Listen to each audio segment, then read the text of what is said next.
Conexão Famílias Atípicas no ar, mais uma vez. E hoje recebendo o Charles, o pai dos gêmeos Matheus e Emanuele. Eu acho que essa é a função mais legal dele. Tem a dúvida. Agora, antes de qualquer coisa, antes de iniciarmos esse papo, esse bom e velho papo já conhecido de vocês, vamos à autodescrição. Sou Milva Campos, tenho 1,72 m, cabelo com luzes, né? Me deixando loira. Estou vestindo uma calça social verde bandeira e uma blusa de manguinha comprida também verde bandeira. Hoje eu estou toda em homenagem ao Brasil. A gente está em plenas Olimpíadas, eu tinha que vir homenageando o pessoal que está nos representando lá fora. Charles, sua autodescrição, por favor. Primeiramente, né, agradecer também o convite. Muito obrigado, Tanil, por estar aqui. Eu sou um homem cego, de 1,70 m, moreno, careca, uso barba.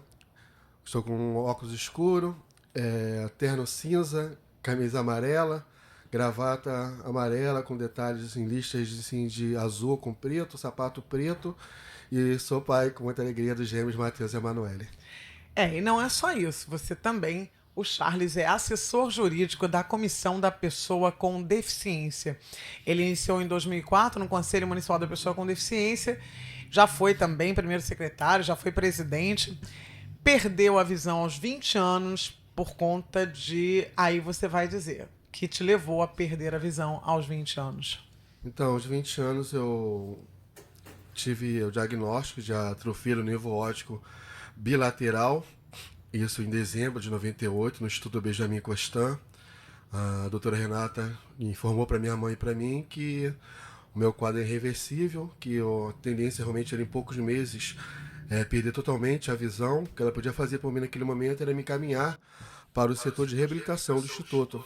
Aí foi o momento que realmente eu chorei por essa informação. Não pelo fato de vir a ficar cego, sim porque a pessoa que eu mais amei, amo e amarei nessa vida, que a minha mãe chorou. Ficou, você recebeu aquele impacto da notícia e saber que o filho ia ficar cego. Então a dor que aquela mulher sentiu fez com que lágrimas rolassem no meu rosto. Mas continuamos, né, a luta. Eu tentei em outros lugares, no Hospital do Fundão, tentamos tratamento, no Hospital do Olho, mas infelizmente é uma doença que não tem cura, até porque é o nervo óptico, dentro da cabeça e não tem como mexer, né? Até eu falo até hoje, né? Hoje eu não passaria por nenhuma experiência, porque é dentro da cabeça. Eu já sou cego, vai que piora, né? E deixa eu te fazer uma pergunta. É genético? Para que as pessoas entendam, se de repente alguém ouviu um laudo parecido? Então, no meu caso, a atrofia do nervo óptico bilateral, no meu caso específico, é hereditário. Eu sou o terceiro caso na minha família. Minha falecida tia Luísa também tinha, minha prima novinha também tem. Mas tem casos também de pessoas que atrofiam o nervo, em muitos casos que acontece isso por causa do tumor na cabeça, que o tumor comprime o nervo óptico e com isso a pessoa vem a perder a visão. Uhum. E dentro dessa realidade, quais foram os seus maiores suportes, Charles?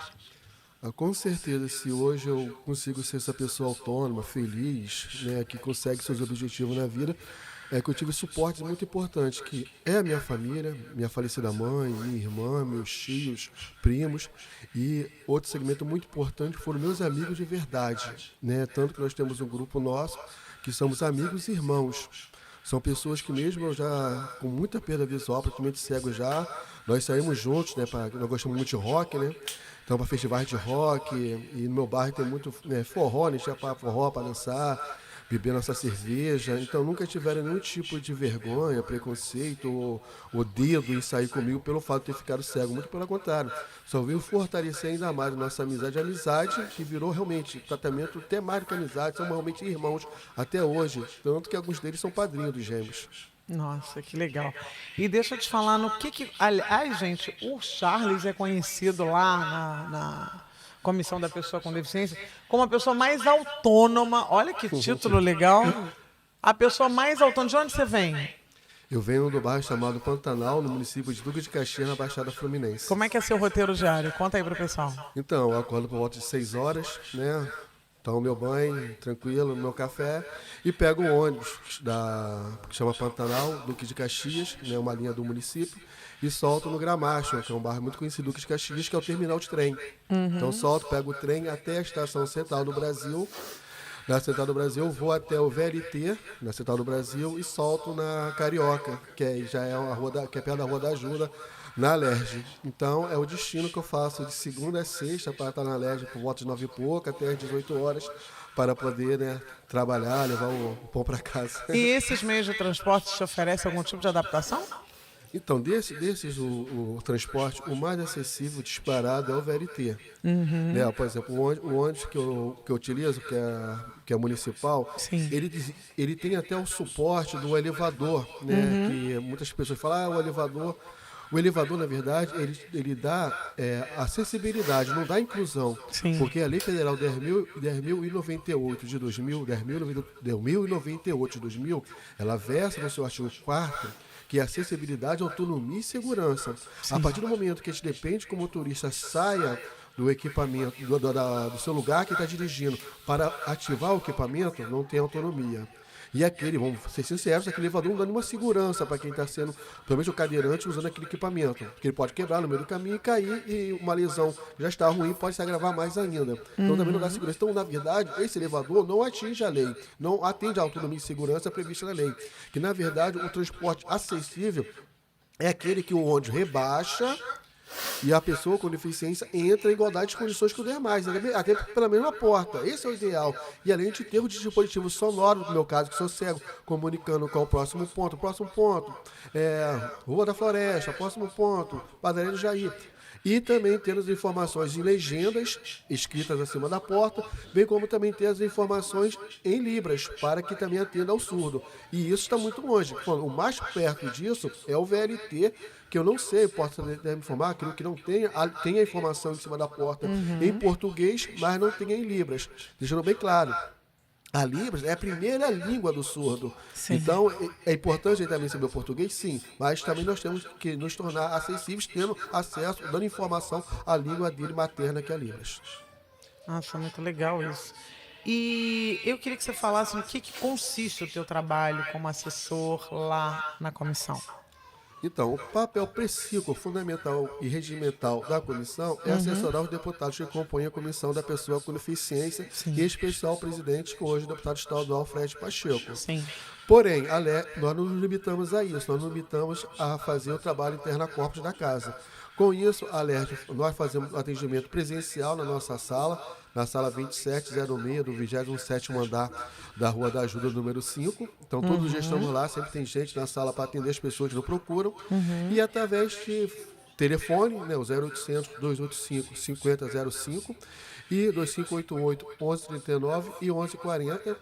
E redes sociais também da Comissão PCD Alerj. E o WhatsApp, 21 992 115 225. E também fazemos atendimentos externos. Nós vamos também, assim somos convidados, até a instituição, município, conselho, todo aquele que quer orientação jurídica e social voltado para o segmento da pessoa com deficiência. Explicar a legislação, direito que essas pessoas tenham passe livre, direito ao BPC-LOAS, direito à isenção de impostos, direito a ter meia entrada em alguns locais e em outros locais você ter gratuidade, porque muitas pessoas com deficiência, o seu responsável, ou a instituição, não reivindicam ou não exercem o tal direito simplesmente por falta de conhecimento. Sim. Então nós estamos lá para ser essa ponte da informação do direito e também em muitas situações também o dever, porque, por exemplo, eu por ser cego e chegar na porta de um ônibus, não me dá direito a exercer gratuidade. O que vai me dar direito a exercer gratuidade é eu estar com o passe dentro da validade. Entendi. É aí que eu consigo exercer esse direito. Então nós orientamos tanto do seu direito e também como o seu dever enquanto cidadão. Entendi. E dessas leis, dentre essas leis, quais assim que você identifica como mais relevantes para as pessoas com deficiência? Além do DPC-LOAS, é claro, que todo mundo sabe, mas algumas desconhecidas que você acha que deveriam ser elencadas aqui? Em âmbito estadual, o 14240, que é a questão da meia entrada para a pessoa com deficiência em espaços privados, tá? Em espaços privados, né? Que se você quiser assistir um show, Sim. né? Em algum evento que seja, agora também na porta, né, do Rock in Rio, indico ir no dia 15, que é o dia do heavy metal, do rock pesado, que é o melhor, com certeza. Aí é o rock de verdade. Então, nós temos direito, tanto nós, enquanto pessoa com deficiência, quanto o acompanhante. Então, também não se limita esse direito à pessoa com deficiência também ao seu acompanhante. E a própria questão da gratuidade no transporte, né, a Lei Estadual 4.510 de 2005 garante essa gratuidade nos transportes intermunicipais, centro intermunicipal, porque aqui a gente fala, eu estou falando aqui quanto a Leste, eu estou colocando esse óculos agora, esse manto agora, então a gente trata dos transportes intermunicipais. Então você tem direito com esse passe. A gratuidade no trem, no metrô, nas barcas, nas linhas intermunicipais, né, quiser ir daqui do Rio para Porciúncula, você pode ir de forma gratuita, né? Então podemos citar a Lei Estadual 2051, que também é uma lei que não se exerce muito, que é a questão de você ter essa gratuidade em espaços públicos, né? Maracanã, né? Todo Engenhão, todo esse espaço nós podemos, no Parque 4 de Julho de Lamare, exercer a gratuidade, usufruir do show, do futebol, tudo que está sendo oferecido ali de forma gratuita. Nossa, que coisa boa. Ela já tinha falado, mas essa aqui da meia entrada em evento privado a gente não tinha falado. Mais uma boa dica. Olha o Rock in Rio aí. Não sei se o pessoal vai querer ir pro rock pesado, mas o pessoal vai querer ir ao Rock in Rio. Agora, eu queria que você falasse um pouco do SEAD, porque você disse que tudo mudou na sua vida, você disse que muita coisa mudou na sua vida a partir do SEAD. Você pode me dizer o que significa essa sigla e o que aconteceu? Então, é normal, super normal, né? Até porque, antes de qualquer coisa, nós somos seres humanos. Sim. No meu caso de ter ficado cego, tu tem o teu momento de luto, de tentar refletir o que está acontecendo na sua vida, esse processo, Sim. né? Que aconteceu comigo agora, né? Como foi colocado, eu era um jovem de 20 anos, com várias expectativas, vários sonhos, objetivos, que eu até então pensava que eu não poderia alcançar e conseguir fazer com que acontecesse. Eu tenho uma tia, que é a Maria Claudina, que é professora da rede do município do Rio de Janeiro, que ela, nesse período de 2004, ela estava no processo de se aposentar. E esse SEAD, que é o Centro Integrado de Apoio, esqueci agora o D, de deficiente, alguns tipos, mas também tem alguns tipos de serviço que fazia na época também para professores. Sim. Ela foi deitar nessa questão particular dela. E nesse local ela viu pessoas cegas, né, andando, conversando, rindo, tendo uma vida ali. Ela foi se informar. O que seria aquele serviço? Vai explicar, não, aqui é o setor de reabilitação do SEAD, que nós preparamos pessoas com deficiência para voltar a ter uma vida plena e ativa na sociedade. Aí nisso ela conversou comigo, sim, eu me interessava em conhecer, saber do que se trata, eu falei que sim. Aí eu estive lá fazendo uma visita, conversei com os profissionais do SEAD, aí eu comecei a fazer a minha reabilitação no SEAD, comecei a aprender o Braille, né, que é a forma de escrita para nós que é cego. Deixando bem claro, Braille é uma forma de escrita, não é uma língua. Né? Às vezes o pessoal bota até o projeto lá, a língua Braille. Braille não é uma língua, é uma forma de escrita. Libras não é uma língua, Braille não. Então eu aprendi o Braille, aprendi a usar a informática, né? Existem programas gratuitos em âmbito nacional, como o DOSVox e o NVDA, para cegos utilizarem computador com total autonomia. Aprendi a orientação e mobilidade, até hoje agradeço o meu orientador, que é o Isildo. Se hoje eu tenho essa independência, autonomia, essa firmeza de andar, de ir até... Hoje que eu quiser ir sozinho, eu consigo com total autonomia, é porque eu aprendi a usar a bengala. Porque não adianta você pegar uma bengala, comprar e entregar a mão do cego, se ele não souber como fazer, tatear, como usar o seu corpo. Uma vez eu lembro que eu comecei a andar sozinho, eu me assustei com o vento cortando uma rua. E hoje eu percebo que eu estou numa esquina com o vento. Antes mesmo de chegar no meio fio, porque o vento cortando, porque a direção dele está de uma outra rua. E tudo isso você aprende nessa orientação e mobilidade. E outra coisa que eu fiz também, que foi também importante, que é a AVD, que é a atividade de vida diária.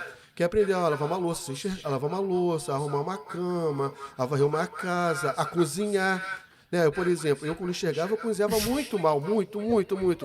E agora que eu sou cego, até piorou. Então... Mas aí nem pelo carro, pelo fato de eu ser cego. Aí é uma questão bem subjetiva. Eu, por exemplo, eu tenho um amigo meu que é o Marco Antônio, que é cego, que é tão cego quanto eu, que cozinha maravilhosamente bem. O cara faz bolo, não sei o quê, e tem além de outras, né, mulheres que são cegas, que tomam conta da casa dela normalmente, né? Arruma a casa, cozinha, tem a sua vida, trabalha. O negócio não é a cozinha, esquece. Não. Meu lugar não é a cozinha, é ir lá e pegar o tira-gosto e beber uma cervejinha. Esse é meu papel. Olha, eu entrevistei uma colega sua e eu perguntei para ela se existia alguma deficiência que ela identificava como a menos assistida. E ela falou que ela acha que é a deficiência visual. E aí eu queria que você falasse quais são os maiores desafios do nosso país para o deficiente visual. O que você vislumbra aí? Eu acho que tem nessa questão que falta ainda realmente para o cego é a pessoa também entender que a pessoa com deficiência visual, né, o cego, a pessoa com baixa visão, tem capacidade de exercer várias situações, vários papéis da sociedade. No trabalho, na educação, no esporte, em vários sentidos. Porque ainda entende muito a limite. Um enxerga que não tem condições de fazer tal coisa, ou exercer tal função, ou praticar tal coisa, ou ter uma vida plena. Eu acho que tem que parar muito com essa questão, dessa barreira atitudinal. A pessoa que diz, não, com ele não dá, não vou fazer o trabalho na faculdade com ele porque ele não enxerga, não vai conseguir ler o material, ou ele realmente não tem condições de exercer tal função porque ele não tem essa limitação. A partir do momento que derem as ferramentas, as condições e o principal, derem a oportunidade para que essa pessoa cega exerça essa função e consiga ter essa função na sua plenitude, com certeza não, cara, até porque o mais importante, nós somos pessoas como qualquer outra. Sim. Pode ter uma limitação, não conseguir, mas não colocando a questão da deficiência visual como principal impedimento dela poder, pelo menos, tentar a fazer tal coisa. E como é que foi? Uma pergunta que assim, o que você identifica como preconceito dentro da sua, por exemplo, da sua deficiência? Você já sentiu alguma vez? Como é que é isso? O que você identifica para você? O que efetivamente é preconceito contra isso? É não, de repente, não acolhimento dentro do mercado de trabalho? Pode ser um dos preconceitos? Sim, mas assim, de forma, assim, na minha questão subjetiva, o preconceito para o Charles de Souza, Sim. porque existe. Quem é o cego para muitas pessoas hoje? Ainda continua isso. É o ex-mulher. É aquele cara que está lá pedindo esmola. Eu não enxergo, me ajuda, tal, sou coitadinho, parará. E ainda existe isso, infelizmente, ainda. E por eu, né, usar terno, trabalhar, estudar, ter total independência, né, viajar, né, ter uma família. Então, eu fugi do estereótipo do cego, que muita gente na sociedade criar essa personagem. Não, até porque essa não vou criar para a sociedade. Infelizmente, alguns cegos já fizeram isso. Sim. Então, por eu fugir desse estereótipo, eu não sou cego. Então, eu já vi muitas vezes piada. Você enxerga, você está fingindo, você pode pagar passagem. Isso muitas vezes. Muitas vezes. Eu tenho o olho muito limpo, porque minha deficiência não é no olho, é no nervo óptico que é atrás do olho. Sim. Na verdade, a gente só enxerga quando a imagem chega no cérebro. Entendi. Então, no meu caso, meu olho recebe a imagem, mas o nervo óptico não manda para o cérebro. Sim. Então, quando eu não usava óculos, não deixava, vai para a esquerda, e para a esquerda é o orelhão. E eu ia, bati no rosto. Justamente, por quê? Porque eu ando bem, firme, convicto, né? Pisco normalmente, meu olho continuou castanho escuro. Então, na minha questão, assim, na coisa bem subjetiva, o maior preconceito que eu sou é justamente por isso, por ter rompido o estereótipo do século do coitadismo, por ser essa pessoa autônoma, independente, e que se eu sinto que a pessoa realmente está querendo me diminuir, eu me imponho, claro, mas tu fala isso porque você tem um grau de instrução, que você tem um certo conhecimento. Não, tem várias pessoas também tão cegas quanto eu, que não tem o mesmo nível de escolaridade, mas que procurar se reabilitar e se qualificar, que também tem essa firmeza e essa postura.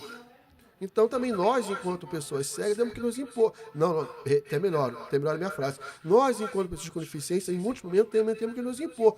Se nós estamos num restaurante, né, com amigos ou com a namorada, assim, o que for, o que ele quer? Não, o que ele quer, não. O que eu quero? Eu vou falar por mim, até mesmo a pessoa. Por exemplo, vamos sair daqui a pouco, vamos tomar um chopp nós dois. Sim. Não tem que perguntar a você. Não, perguntar o que ele quer. Exatamente. Existe essa questão muito dessa tutela. Não tem quem fala por mim sou eu, quem responde por mim sou eu. Né? O Código Civil Brasileiro, no seu artigo 3º, dispõe que eu sou uma pessoa capaz. Sim. Então, essa questão de querer tutelar, isso me incomoda muito ainda. Ótimo você falar isso.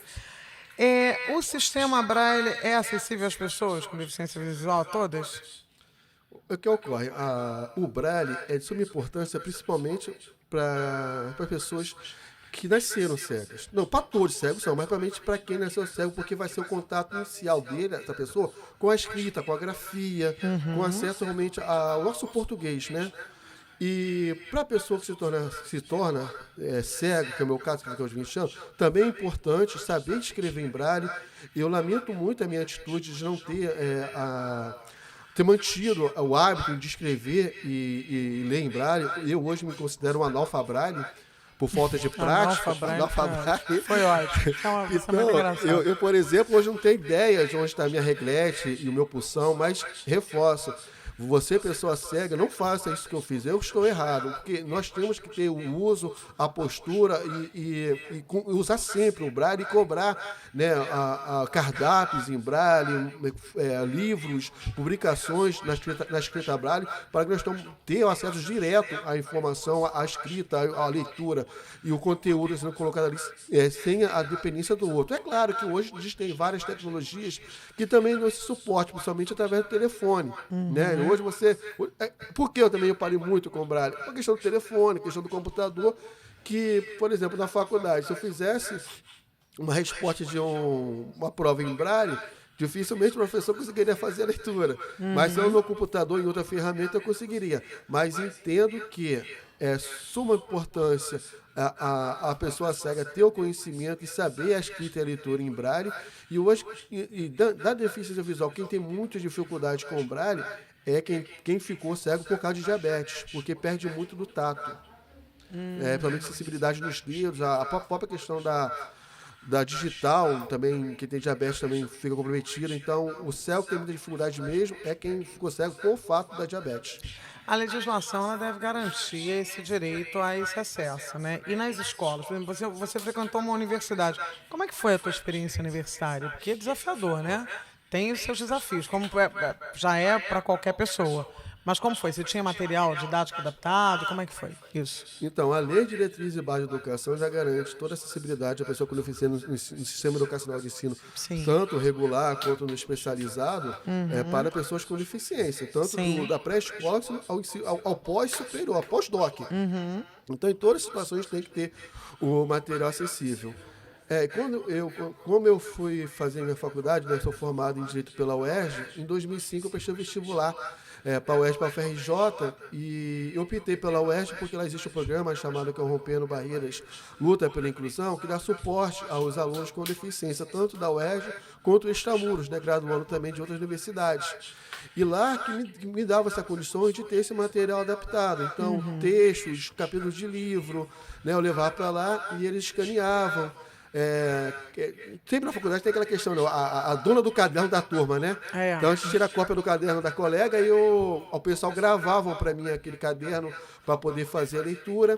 E na prova, aí a gente conversava com o professor qual seria a melhor forma dele fazer a minha avaliação.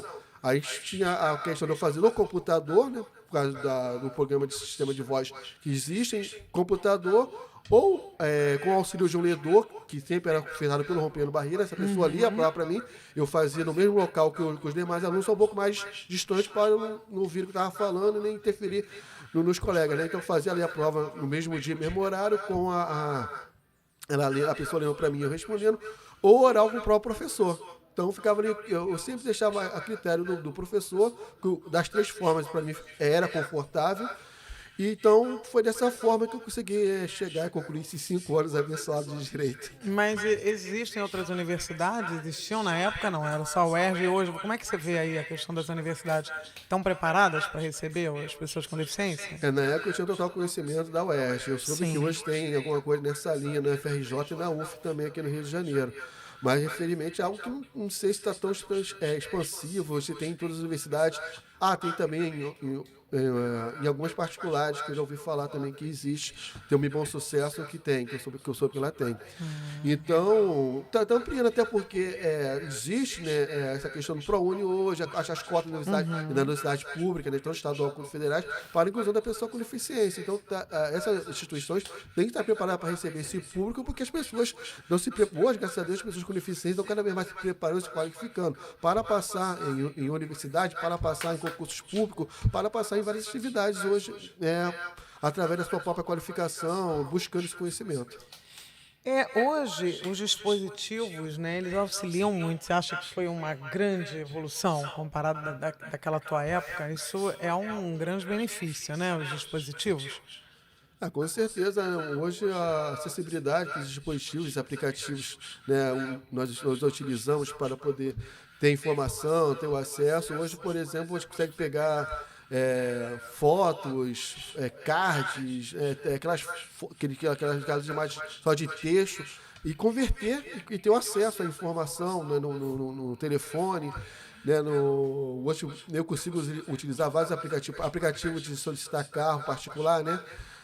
Eu consigo utilizar com total autonomia, solicitar aquele aplicativo também que pede cerveja, que consegue utilizar tranquilamente. Ah, Então, esse você gosta, né? É esse. então todas essas ferramentas hoje estão sendo realmente a pessoa com deficiência mais Entendi. próxima. Eu só não concordo, tem uma empresa hoje que vende um óculos que diz que esse óculos traz novamente a visão para a pessoa cega. Não concordo, não procede, e é um óculos que muitas prefeituras e governos estão comprando, que é cerca de 14, 16 mil reais. É mesmo? E isso caríssimo, e que 95% ou mais, se não for 100%, do que esse óculos oferece, existe aplicativo que pode ser colocado no celular que atende o que eles vendem. Então, existe também, tem esse lado positivo, né, que vários aplicativos nós já utilizamos, né, eu consigo usar esse aplicativo de localização, até mesmo se eu vou para um lugar que eu não conheço, eu uso, você não agora o Waze, né? Waze. Waze e tal, eu consigo chegar, se eu não conheço, eu aplico, vai falar para mim, rua tal, número tal, vai me dando esse suporte. E isso que esse óculos vende, muitos aplicativos já fazem e eles conseguem de forma gratuita. Então, muitos, infelizmente, usam também dessa questão de querer vender uma inclusão, um acesso à pessoa com deficiência, serem bonzinho conosco, também querem ganhar dinheiro em cima da nossa deficiência.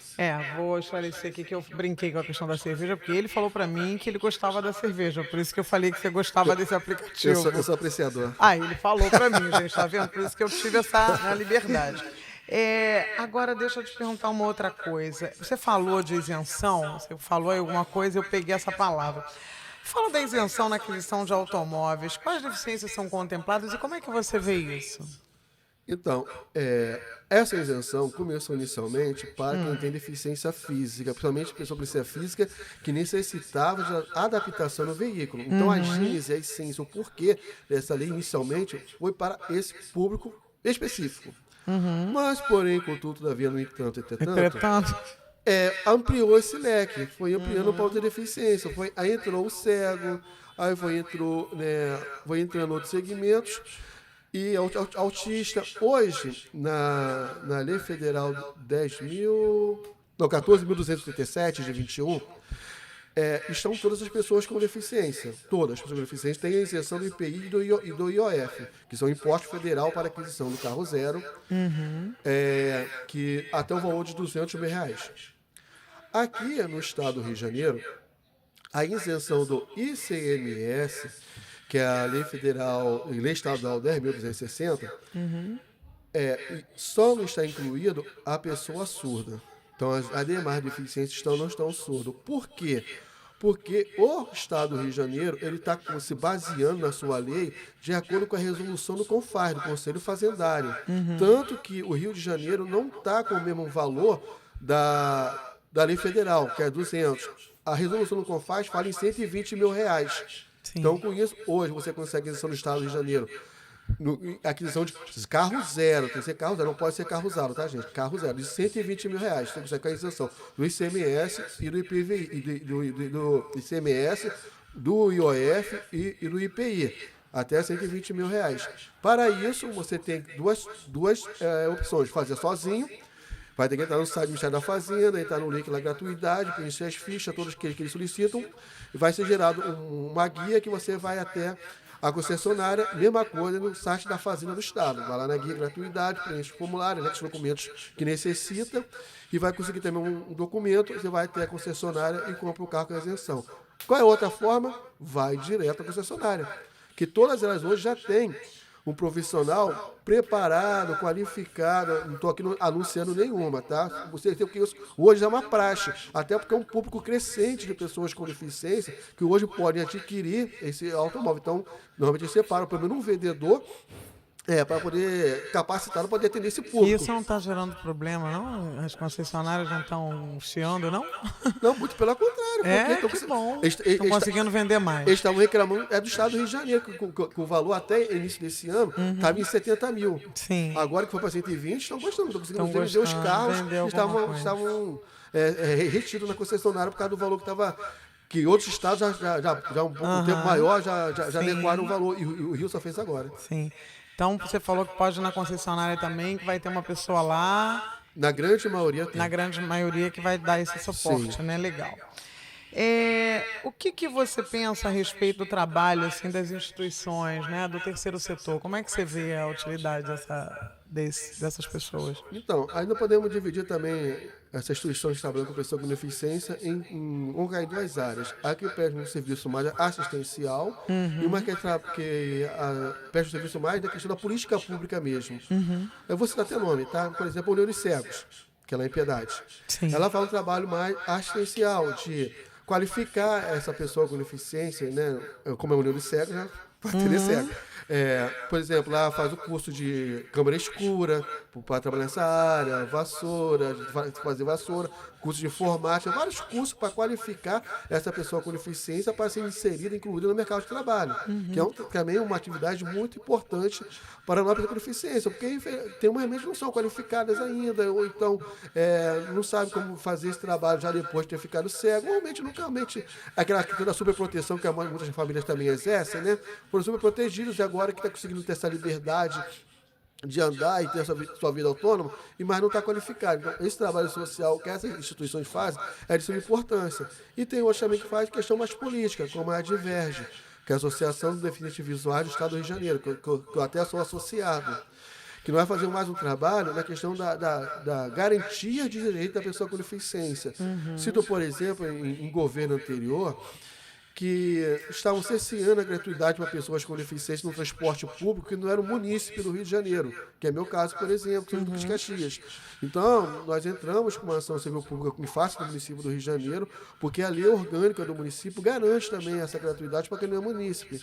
Então, foi um trabalho das diversas com o Ministério Público, né, com a ABI, com parceiros, né, não foi só a instituição, mas que conseguimos manter essa gratuidade para os não munícipes. Além de outras questões, né, de ações, então, agora a questão da unificação dos passes do Estado do Rio de Janeiro, a Lei Estadual 8.022 de 2018, também tem uma ação do Ministério Público em face do Estado do Rio de Janeiro referente a isso. Então, esses dois trabalhos que as instituições fazem são de suma importância. É claro, como eu coloquei, também tem uma ou outra, que eu não vou citar nome porque eu não tenho prova, que também exploram a pessoa com deficiência, também tem, infelizmente existe. Tem um deficiente que explora o próprio deficiente também. Mas, graças a Deus, cada vez é menos isso e muitas delas nem existem mais, graças a Deus. E você falou também, né, que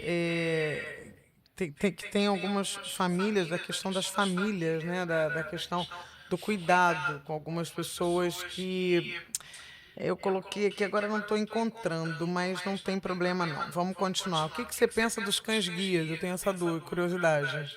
Então, o cão-guia é uma ferramenta assistiva que eu entendo de suma importância, né? Um suporte realmente que a pessoa cega tem, que é bacana, mas que é para um público específico de cegos. Elitizado, né? Poderia até aplicar essa palavra assim, elitizado. Porque, como eu coloquei, eu moro no Duque de Caxias, o meu ônibus, lotado. Meu trem, lotado. Não tem VLT, cão-guia. VLT hoje, cada vez mais, lotado. Então, como é que você vai entrar? Eu vou ter que ficar aguardando, fazendo um ônibus vazio, um trem vazio, para poder entrar com o cão. Verdade, E além da verdade. questão que eu, como já me apelidaram, de cego de rodinha, que eu ando muito rápido. E vai lá a pessoa querer parar para alisar o cão, porque normalmente são cachorros muito bonitos mesmo que fazem esse trabalho. Normalmente, Não, mas isso é um trabalho que tem a sua lavrador, validade. né? Normalmente lavrador, não sei o que. Essa Sim. questão vão querer parar, brincar com o cachorro. Eu sou simpático, sou uma pessoa para agradar, mas estou com pressa. Então, eu tenho que trabalhar, fazer minhas questões, não dá tempo de parar.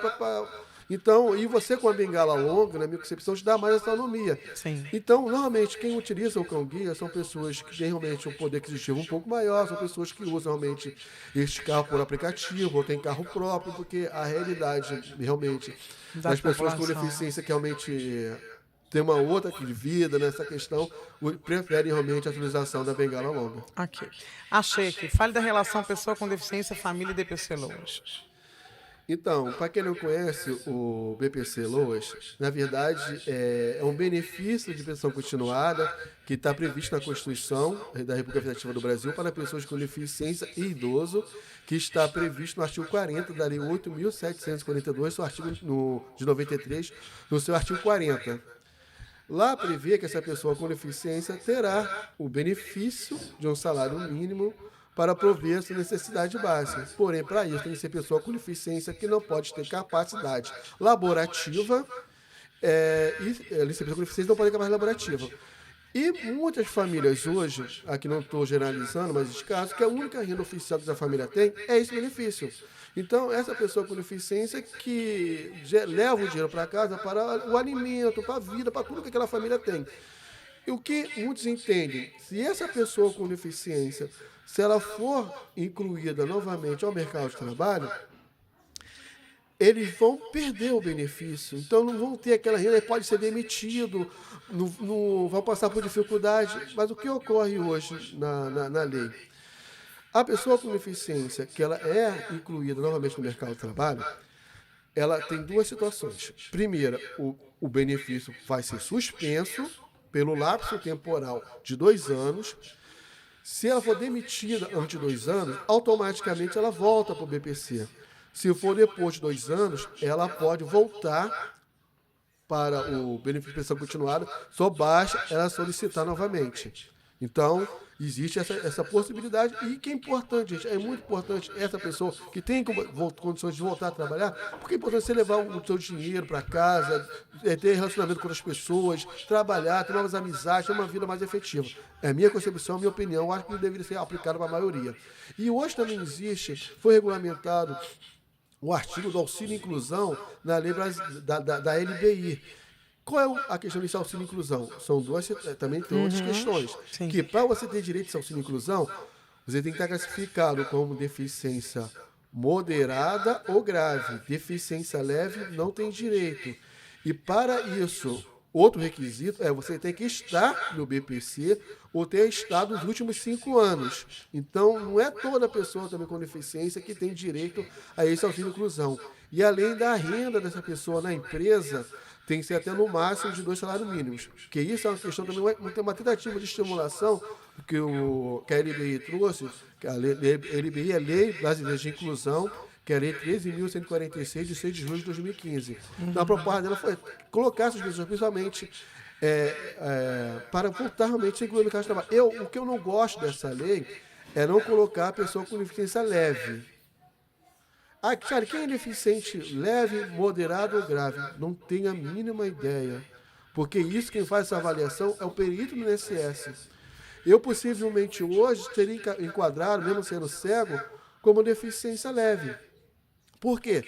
Como eu coloquei, eu trabalho em Duque de Caxias, trabalho no Rio, tenho total autonomia, então possivelmente você enquadra com a deficiência leve por causa da autonomia que eu tenho. Porque não é avaliado só a deficiência. Então, voltando para a essência da pergunta, eu acho que a família tem que sim auxiliar e motivar e dar essas condições para que essa pessoa com deficiência, que tiver condições sim de trabalhar, que ela tenha essa autonomia e realize esse desejo, essa vontade de trabalhar, levar seu sustento para casa e, principal, ter o convívio com a sociedade na sua plenitude. Eu achei isso ótimo. Agora, eu queria que você deixasse. Antes disso, eu tinha uma curiosidade que eu perguntei para o Charles e ele me respondeu de uma forma muito objetiva. Falei, a pessoa com deficiência visual, ela gosta de ser auxiliada? Porque às vezes a gente quer oferecer uma ajuda ali. Aí ele disse, mas a gente quer ser perguntado, não foi isso que você me disse? Porque eu acho que isso mora no inconsciente de todo mundo para saber, né? Posso ou não ajudar? Eu acho que se você encontrar com uma pessoa cega na rua, acho o primeiro passo, acho não, com certeza, o primeiro passo é, você quer ajuda? Eu, por exemplo, esse espaço que eu falei do meu itinerário, eu domino com total autonomia. Eu sei cada buraco que tem na central do Brasil. Por exemplo, perto já de eu atravessar para pegar o VLT, tem à esquerda, perto do gradil, tem um negócio de ferro, que é do VLT, que é questão de energia. Eu sei que ele está ali, todo dia bate ali, um pouquinho mais direito e vai embora. O pessoal já grita, vai bater. Eu já sei. Porque é o meu caminho todo dia, então eu já tenho aquele traçado, aquela reta na minha mente. Então, o primeiro passo é, você quer ajuda? Porque tem pessoas que fazem uma pergunta muito invasiva, que invade. Tu vai para onde? Eu não quero falar para onde que eu vou. O direito meu não querer falar. Você pergunta a outra pessoa para onde que ela vai? Então, o direito, eu acho que a primeira essência é, você quer ajuda? E se não quiser, não é marra, não é prepotência, não é à toa. Não é à toa que é cego, não é isso. É porque a gente busca isso, nosso sonho, nosso objetivo, uma meta que a gente coloca na vida, de ter essa autonomia, de poder ir e voltar com segurança, sozinho, parar num bar, beber um chopp, trocar ideia com os amigos, e poder voltar para casa com segurança, querer pegar o transporte sozinho. Esse é o nosso objetivo. Sempre deixando bem claro. Se a pessoa também com deficiência for hostil com você na resposta, lembre-se, claro, é uma pessoa. Pode estar no dia de mau humor, boa vontade, né? Super normal. E por isso que eu adoro esse termo, pessoa com deficiência. Antes de sermos deficientes, nós somos pessoa. Ok. Deixa sua mensagem, a mensagem que vier ao seu coração. Mande um beijo para sua esposa, para seus filhos, que são as suas maiores criações, seus 2 filhos, você falou para mim. Então vamos lá. Faça o que você quiser. Primeiro, deixar bem claro que você que agora, ontem, alguns dias atrás, eu estou nesse processo da possibilidade de receber um laudo dizendo que a partir de agora você é uma pessoa com deficiência. É um laudo, não é uma sentença. Ele está sendo condenado a ser uma pessoa com deficiência. Você vai ter uma limitação sensorial, física, intelectual, mental, mas não é o fim da vida. Não acabou por aqui. Não foi um TED. Vai ser mais complexo, vai ser mais dificultoso, vai ser mais complexo, você vai ter que passar por um processo para se adequar agora à sua realidade com essa limitação. Mas pode, é possível. Quem vai limitar os seus sonhos, seus objetivos, sua meta, sua conquista é você. É claro, existe particularidade, tem deficiências que são mais complexas, que realmente dificultam mais. Mas você pode, você consegue, você conquista, você pode conseguir. Como eu coloquei, em 2004, o divisor de águas para mim foi conviver com meus iguais, com outras pessoas cegas igual a mim. E ali eu conheci pessoas cegas que faziam faculdade, que trabalharam, que trabalham, que casaram, que são pais, têm uma vida plena. E eu conquistei isso para mim depois de cego. Eu fiz faculdade cego, casei depois de cego, temos lindos filhos, os gêmeos Matheus e Emanuele, que são tudo para mim, um lindo casal de 13 anos. Sou casado com a Eliane Soares já há 17 anos, uma mulher que Deus separou para mim. E não é uma pessoa com deficiência, que também tem estereótipo, né? Que deficiente tem que casar, namorar com deficiente. Não. É uma mulher que quis estar comigo, mesmo sendo uma pessoa com deficiência. Com certeza, também deve ter sido, né? Nunca falou para mim diretamente, mas também deve ter sido receber alguns dedos e, né? E com certeza questionamentos. Tá morando com aquele cara cego, não sei o quê, com certeza. Tá? Então, uma mulher jovem, linda, corpo lindo, uma mulher linda. Então, com certeza teve esses apontamentos, mas também foi tão guerreira, e até hoje mais guerreira que eu tenho ao meu lado. Então, tudo isso que eu conquistei também é possível para você. É isso. É isso, eu quero agradecer essa mensagem belíssima, né? Muito obrigada, Charles, pela tua disponibilidade, pela disposição em vir contar a sua história e falar do seu trabalho, das leis que favorecem, que auxiliam as pessoas com deficiência. E não preciso falar muito, né? Depois dessa mensagem, a gente já foi silenciado. Eu quero agradecer a você também que ficou conosco. E quero te dizer, se você está gostando, ativa as notificações, faça seu comentário, curte, compartilha. Ele deixou o arroba, deixou o telefone. Se vocês quiserem, né, fazer contato com o pessoal lá da Comissão da Pessoa com Deficiência, eles estão lá totalmente disponíveis. Quero agradecer e conto com você no próximo episódio. Até lá!